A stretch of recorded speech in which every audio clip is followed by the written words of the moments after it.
Doncs, classe d'història. Bona tarda, Dani. Bona tarda. Com estàs? Molt bé, mira. Avui em sembla que ens portes la vida i miracles Vides de sants, avui. d'un sant que aquest cap de setmana molta gent ha celebrat, no? Sí, A sí. Ciutat Vella hi ha hagut castells, cercaviles en honor d'ell. Si ahir algú volia anar pel centre ja veia que era una mica difícil moure's perquè tenien absolutament... Jo crec que aquests temes s'estan desbordant perquè com la cultura popular i el tema de les colles i així cada cop està més en boga, doncs s'ha saturat. Però molta gent ara, per exemple, si vas avui encara deuen tenir, deus passar per la plaça Sant Josep Oriol, té una bandera a Barcelona enorme, està tot decorat i la gent diu, què passa aquí? Doncs estan celebrant Sant Josep Oriol. Tant de festa major, clar que sí. Sant Josep Oriol era un senyor que vivia a Barcelona i el van fer sant, però és un senyor real, o sigui, va existir i va haver-hi gent que el va conèixer. Que hi ha algú que ho dubta. No sé, Santa Eulàlia no sabíem si era de Mèrida o era de perquè Barcelona i tal. la llegenda de Santa Eulàlia en aquest cas no, eh?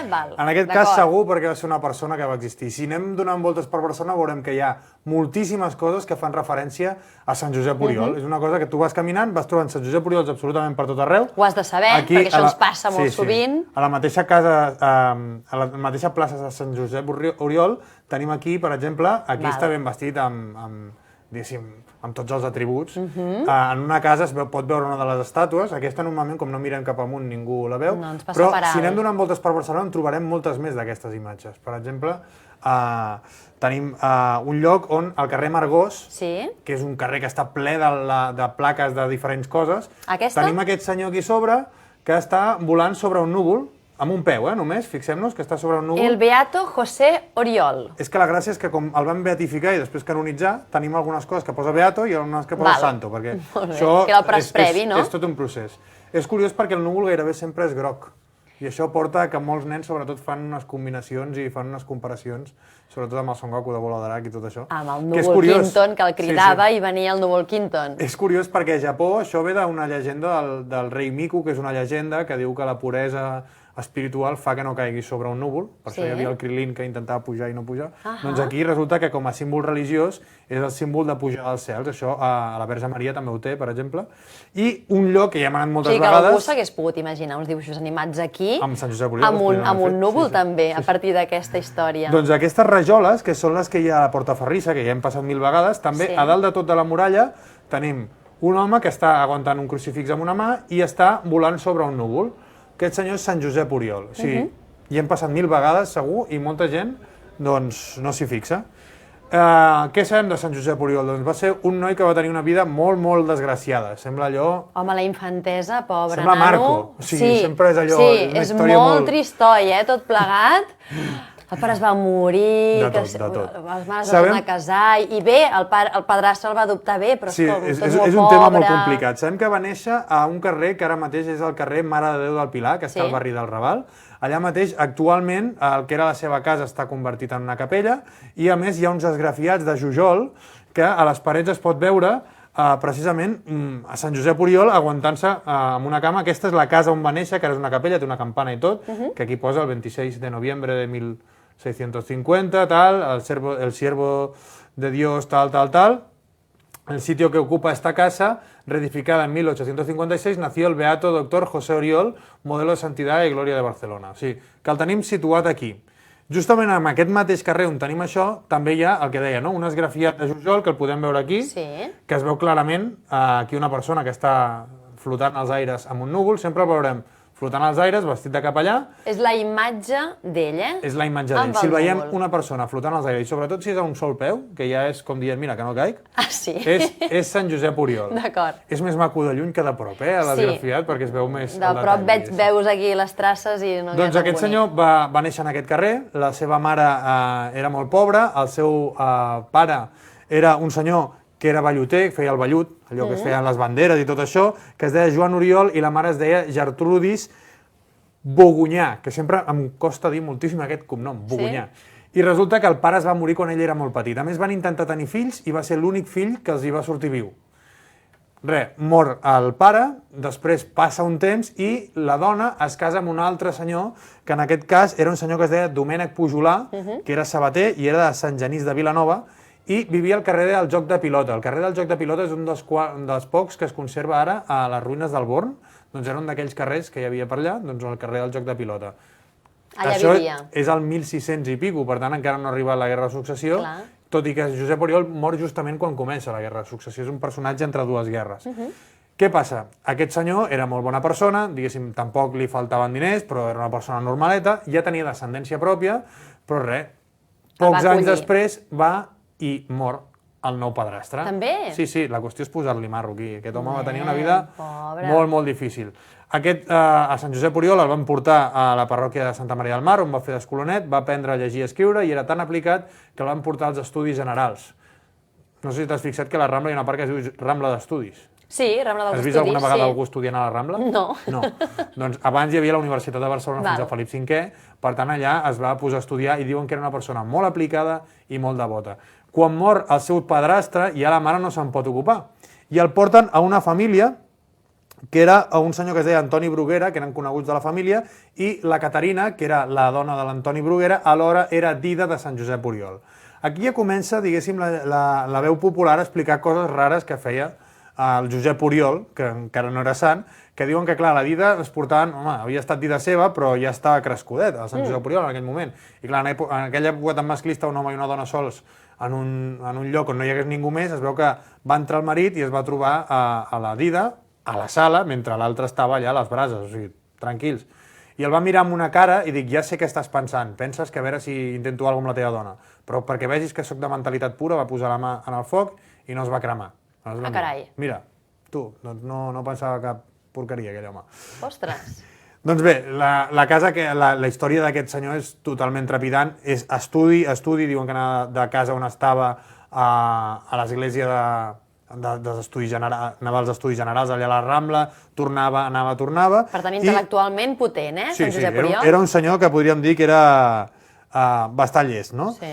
I aquest senyor al final acaba sent doctor, s'ha acabat doctorant, fa teologia, fa llengües clàssiques, estudia la Bíblia, fa de tot, acaba sent doctor, a partir d'aleshores el coneixeran com el doctor Josep Oriol, i en aquell moment va i se li gangrena una cama, i té un problema en una cama, una paràlisi... Anava massa bé. Va estar durant molt de temps al llit amb uns forts dolors, que diuen que va ser una prova ja de... És un home que es martiritzava molt, I arriba un moment en el qual ell s'ordena ja, ell tenia una crida espiritual ja des del principi, per tant, el 1676 s'ordena prevere i comença la seva carrera eclesiàstica.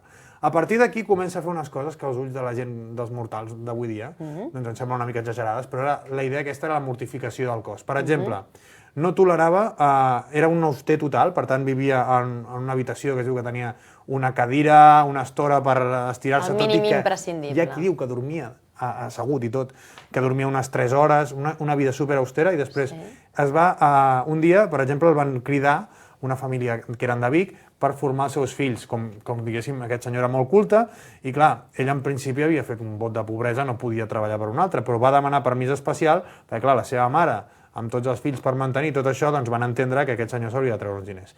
Per tant, vivia amb bastants luxes amb aquesta família, però ell intentava allunyar-se totalment del luxe. I diuen que una vegada anava agafar un menjar d'aquests suculents, se li va aturar el braç. I ho va veure com un missatge diví que havia de portar una austeritat total a l'alimentació. A partir d'aleshores només menjava pa i bevia aigua, només això.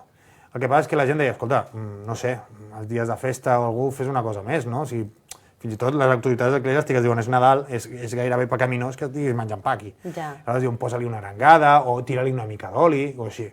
I diuen que només 2 vegades, sí que ho feia, però només 2 vegades va trencar aquest dejuni, que és una vegada que una amica el va convidar a un plat de fideus i una vegada que va anar a visitar un monestir i un convent i les monges li van dir, escolta, que tenim aquí un arròs amb llet d'ametlles, no ens farà el lleig... I que ho devia fer per educació. Per educació, perquè per ell no gaudir d'allò li tirava cendres perquè estigués dolent i estigués festivat. Mare meva. Home, si a ulls, diguéssim, d'ara... Una mica extremat, sí que ho veuríem. Però era una mica el caràcter aquest, no?, d'automortificar-se.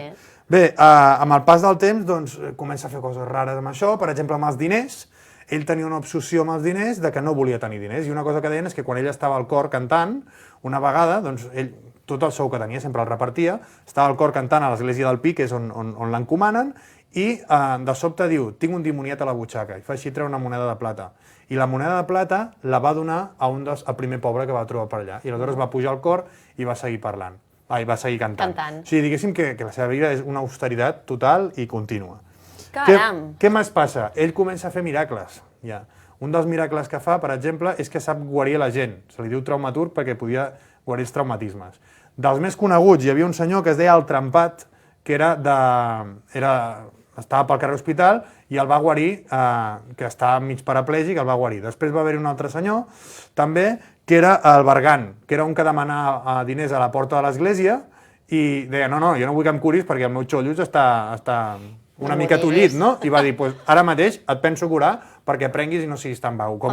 Com a una cosa d'ensenyament. I una, que és la que venim provant en aquest quadre, això és quan ell sent una crida per anar a les missions, anar-se'n de missioner por ahí, i l'acompanya un amic seu, que és un senyor, un obrer que era un amic seu, i se'n van cap a la zona que ara seria Montcada i Reixac, i en aquesta zona el que faran és que es pararan en un hostal que es diu l'Hostal de la Grua, i com sabien que aquest sant sempre donava diners als pobres, l'obrer començarà a fartar-se, i arribarà un moment que quan arriba demanant el compte, doncs no té diners. Quina barra. I l'altre es queda com, ostres, que jo em pensava que m'ho pagaria tu. Tranquil, que ja sé que tu passes molta pena. Va treure un rave, que en el qual aquest sembla una pastanaga, i el que va fer va ser tallar-lo rodanxes, i d'aquestes rodanxes van sortir les monedes justes per pagar aquell àpat. Clar, si no fos Sant Josep Oriol, si fos una persona com nosaltres, veiem que comencen a sortir monedes i comencem a comprar raves i comencem a tallar com desesperats. Després crearíem una hiperinflació com a Alemanya. Però ell no abusava del seu do. Ell no abusava dels seus dots, i el que feia era, diguéssim, lo just sempre. Després ell se'n va a les missions, però quan està anant cap a Roma perquè l'enviïn a algun lloc, resulta que arriba al port de Marsella, emmalalteix una altra vegada, clar, un senyor que només bevia aigua i menjava pa. Com molt altes les defenses no les podia. No, que a més li deien doctor pa i aigua, perquè com només bevia pa i aigua i era doctor, doncs es veu que se li apareix la verge en aquesta malaltia i diu, no, tu t'has de quedar a Barcelona, t'has de quedar a Santa Maria del Pi, que és on la gent et vol, i pel viatge de tornada expliquen que el senyor que el portava, que un senyor que sortia de Marsella, va dir, va, t'hi porto, un senyor que era d'allà de l'Empordà. Quan el porta, veuen que levita. Ell es veu que quan resava, s'aixecava de terra. Per això pot ser també una de les coses de la simbologia del núvol, que la tornem a veure en aquesta... en un núvol. Doncs bé, la vida de Sant Josep Oriol ja veiem que és una vida bastant convulsa, sobretot molt mortificada, i hi ha un tema que és el procés de beatificació. Clar, perquè et facin sant, quan es va morir es veu que va haver-hi un enterrament impressionant. I que vigilaven molt, no? Perquè ningú no volgués apoderar-se de res. Sí, d'algun tros del cos que li pogués sortir de relíquia. Ja ho vam parlar amb Santa Eulàlia, que amb això podies treure molts diners. Al final el que diuen és, el guardem a la cripta, i tothom pensava, l'enterraran el dia següent, i el que van fer va ser enterrar-lo a una de les capelles, que ara es pot veure, la imatge de Sant Josep Oriol a dintre de l'església del Pi. D'acord. Doncs bé, quan el beatifiquen, fan una festa, beatificació, t'han de provar uns miracles que fas, van fer una festa descomunal per tota Barcelona, perquè aquesta gent, aquest Sant Josep Oriol, encara no era sant, i ja la gent li estava resant, i això està prohibit per l'Església. I diuen, escolta, que encara no l'hem beatificat. Per tant, el 6 d'abril del 1806 aproven els seus miracles. Si anem a la part exterior de l'església de Santa Maria del Pi, justament tocant a l'absis, veurem que hi ha un lloc, que hi ha una placa que ens explica una cosa d'un miracle. Aquest miracle ve relacionat amb un puntet que hi ha just a la zona de l'absis, on expliquen que un senyor que es deia Josep Mestres, que passava justament per aquest pont que veiem aquí dalt, doncs passava el dia aquest que vam celebrar la celebració i va caure. Va caure i no es va fer mal, tot i que aquest senyor era extraordinàriament gras. I això no ho dic jo, sinó que ho diu la placa que tenim aquí, aquesta placa que tenim aquí, que si la podem veure més a prop després, ho veurem, diu el 6 d'abril de 1806, bla, bla, bla, diu José... Se cayó desplomado de este puentecito. Por este puentecito el director José Mestres, sin recibir el menor daño, a pesar de su extraordinaria gordura, como consta en el archivo de la Real Comunidad y para cuyo recuerdo se colocó esta lápida.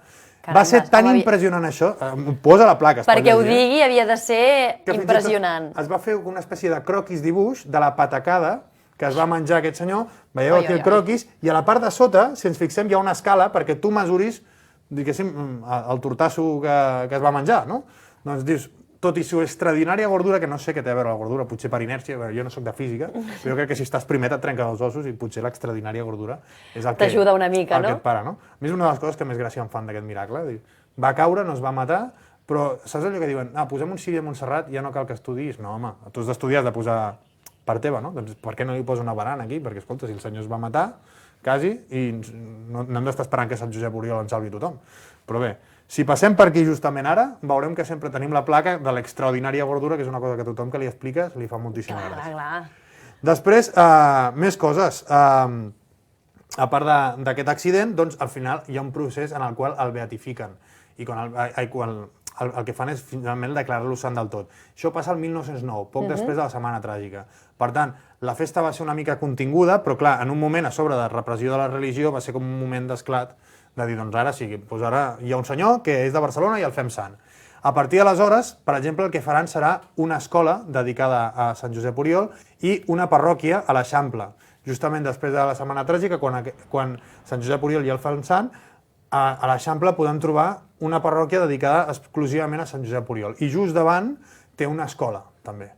I què ens queda de Sant Josep Oriol, a part d'això? Doncs resulta que la parròquia del Pi el que estan fent des de fa temps és recrear tota l'antiga vida de Sant Josep Oriol. I per això el que hem fet és anar a l'església del Pi, on el seu arxiver, que es diu Jordi Sacases, que en sap moltíssim de Sant Josep Oriol i de tota l'església del Pi, ens ha explicat què és el que fan un cop a l'any, una mica abans d'arribar al dia de Sant Josep Oriol. Doncs el podem escoltar, oi, Dani? Doncs escoltem-lo, va. Fa 18 anys vam començar aquesta drama sacra. De fet, no és una obra ben bé de teatre, sinó que és una cosa que té també un valor de paralitúrgia, no? Es transforma tota l'Església en aquest moment, quan es fa això. S'intenta reproduir o intentar donar una mica l'ambient de l'Església que va viure Sant Josep Oriol. I llavors, doncs, amb aquest ambient, creant aquest ambient, doncs es reprodueix, s'explica la vida de Sant Josep Oriol, des del naixement, amb una sèrie de quadres plàstics. Per exemple, hi ha uns personatges que expliquen això, expliquen la vida a través del diàleg entre ells, i després doncs, hi ha unes escenes que són quadres plàstics on es representa cada una d'aquestes escenes explicades de la vida de Sant Josep Oriol, des del naixement fins al moment de la mort. Hi ha moments molt espectaculars, no? Perquè nosaltres, a part d'utilitzar molt de vestuari que són originals, són antics, es reprodueixen moments com la processó del Corpus de l'Octava de Barcelona, que era una cosa impressionant, no? Amb els gegants, surten els gegants, es ballen enmig de l'església. Després, per exemple, es reprodueix l'enterrament, que l'enterrament de Sant Josep Oriol va ser una manifestació molt important a la ciutat de Barcelona. Doncs les paraules de l'arxiver de Santa Maria del Pi, amb elles acabem i amb la imatge aquesta de Sant Josep Oriol, del seu núvol quinto en particular, perquè podríem estar parlant aquí de Sant Josep Oriol molta més estona, però hem fet un bon resum. Dani, moltes gràcies. La setmana que ve més, eh? Molt bé. Torna. Vinga. Merci.